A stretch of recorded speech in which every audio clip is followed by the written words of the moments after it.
آگ لگانے والوں کو کیا خبر، رخ ہواؤں نے بدلا تو خاک وہ بھی ہوں گے۔ کامیابی چاہتے ہو تو موقع دینے والے کو کبھی دھوکا اور دھوکا دینے والے کو کبھی موقع نہ دینا۔ جن گھروں میں عورتیں خاموش اور مرد فیصلے کرتے ہیں، ان گھروں میں برکتیں راج کرتی ہیں۔ جب آپ ننگے پاؤں ہوں اور خدا آپ کو جوتوں سے نواز دے تو اپنی چال تبدیل نہ کریں۔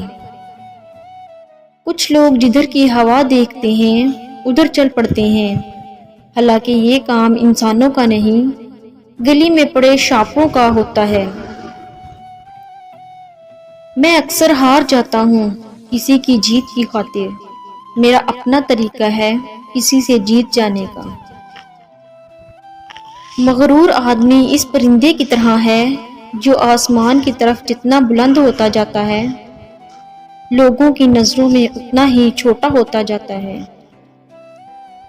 حرام چیزوں اور حرام کاموں سے ہمیشہ بچتے رہو، تمہاری دعائیں قبول ہونا شروع ہو جائیں گی۔ خاموشی ہمیشہ رضامندی یا ناراضگی ہی نہیں ہوتی، کبھی اس کا مطلب یہ بھی ہوتا ہے کہ ہم ناسمجھوں کے لیے وضاحت کی سخت نہیں کر سکتے۔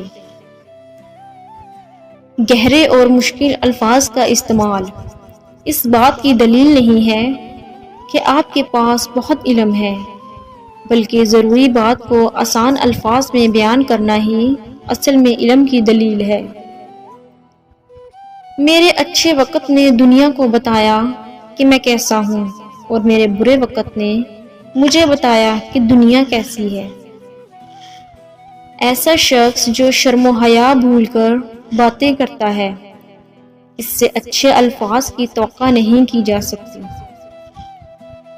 جو بارش میں 7 رنگوں کی دھنک دکھا سکتا ہے، دکھ کو سکھ میں بدلنا اس کے لیے کیا مشکل۔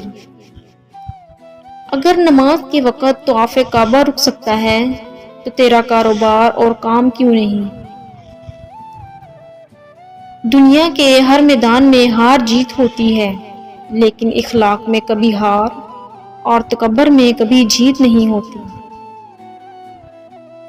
آزمائش اللہ کا اپنے خاص بندوں کو انعام عطا کرنے کے لیے ایک جواز کا نام ہے۔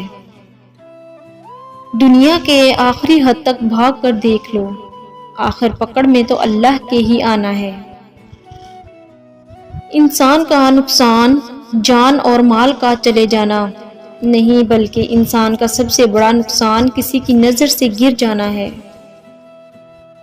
لوگوں کو جس طرح چاہے آزما دیکھ، سام بچھو سے کم نہ پائے گا۔ تمہیں اس دن پر رونا چاہیے جو نیکی کے بغیر گزار دیا۔ اللہ پاک کا بنایا ہوا ہر شخص مکمل اور خوبصورت ہے، خامی اور کمی تو ہمارے اخلاق اور رویوں میں ہے۔ ہم لوگ بھی عجیب ہیں، ثواب کی خاطر مرے ہوئے انسان کو کندھا ضرور دیتے ہیں، مگر زندہ انسان کا سہارا بننے سے کترا رہے ہیں۔ جو وقت گزر گیا اس کو یاد کر کے کچھ اصول بنا لیں، جو وقت باقی رہ گیا ہے وہ بہتر ہو جائے گا۔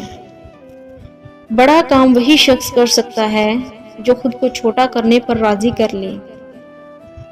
جب خواہشات مر جاتی ہیں تو بس سمجھوتے باقی رہ جاتے ہیں، پھر ہم خوش ہوں یا اداس اس سے کوئی فرق نہیں پڑتا۔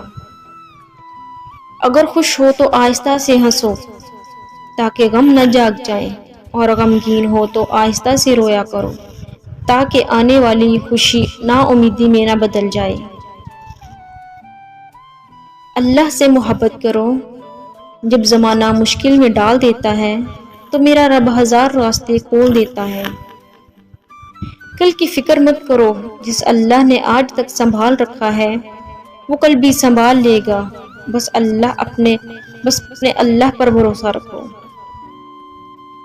زندگی میں سکون چاہتے ہو تو کبھی کسی سے امیدیں مت رکھو، صرف اللہ پر بھروسہ رکھو۔ اللہ ان لوگوں کے ساتھ ہے جن کے دل بکھرے ہوئے ہیں۔